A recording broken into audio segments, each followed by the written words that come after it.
Hello everybody, I'm trying out this new method that Eric taught me. Uh, just wanted to do a quick video on the Schumann resonance.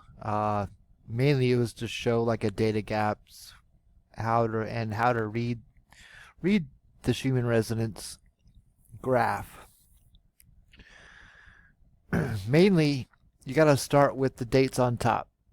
November 30th, this is today, this is tomorrow. Your hours are along here.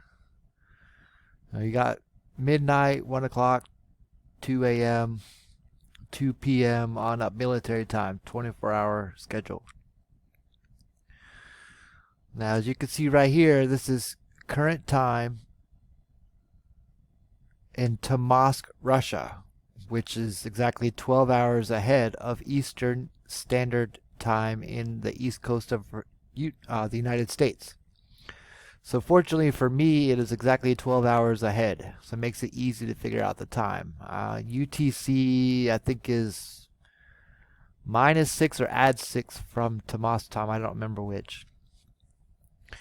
Anyways, as like I said, this is current time. This graph is going to slowly fill in to the right until it gets here, and then it's going to jump back 24 hours and only show 48 hours worth. So the max it shows is 24 to 36 hours. 24, 48, 72. So 48 to 72 hours shown. And like I said, this will just fill in to the right, and then when it fills up, it just drops 24 hours off here, from here to here, and just shifts it back. So that's how this graph works. Like I said, this is the date, the times, and the frequency. Alright, the additional part I want to add in is these are things I made back in May to explain some of the things. I may or may not be right on all of this, but so far it seems to be. You got Earth's frequency, 7.86 hertz, I believe, which is right along here. Now, if this is Earth's frequency and we know Earth is a magnet, that leads to believe that these three lines may be additional magnets. Earth, Sun, Horus, Ra, I don't know. But it kind of makes sense. I don't have good information beyond 2018 on this, so it's hard to say. But basically at that time we saw some other things going on. These were pretty regular.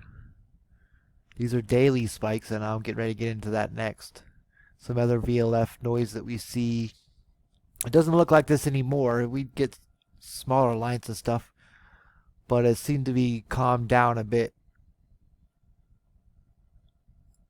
Now, as for the rhythmic pattern, I noticed it's always when Tomsk, Russia is facing the sun. Their daytime.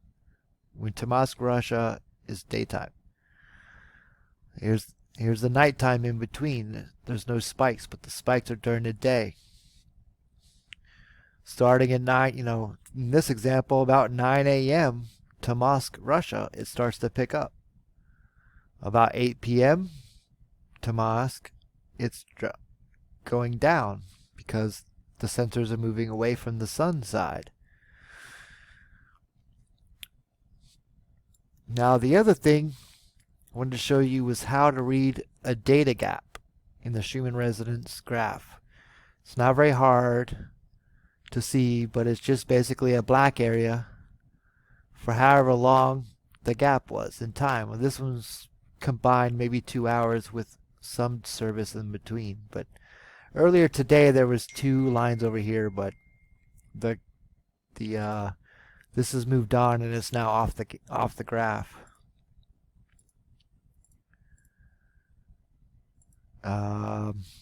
these are kind of how the data spikes are. The spikes in frequency, or the amplitudes are pretty much off this chart now. But the patterns are still there, as in the daytime pattern of noise happening at Tamask. Daytime hours is still there.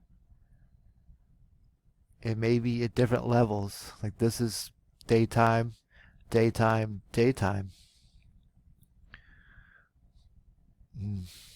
This is the newest signature, or whatever you want to call it, that we've seen lately. This is new. Haven't seen a repeat of it yet, but it's something I'm keeping an eye out for, whatever that means.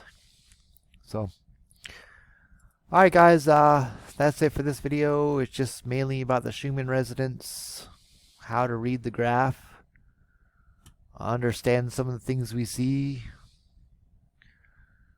Maybe we'll find out if some of my theories are right eventually. I don't know.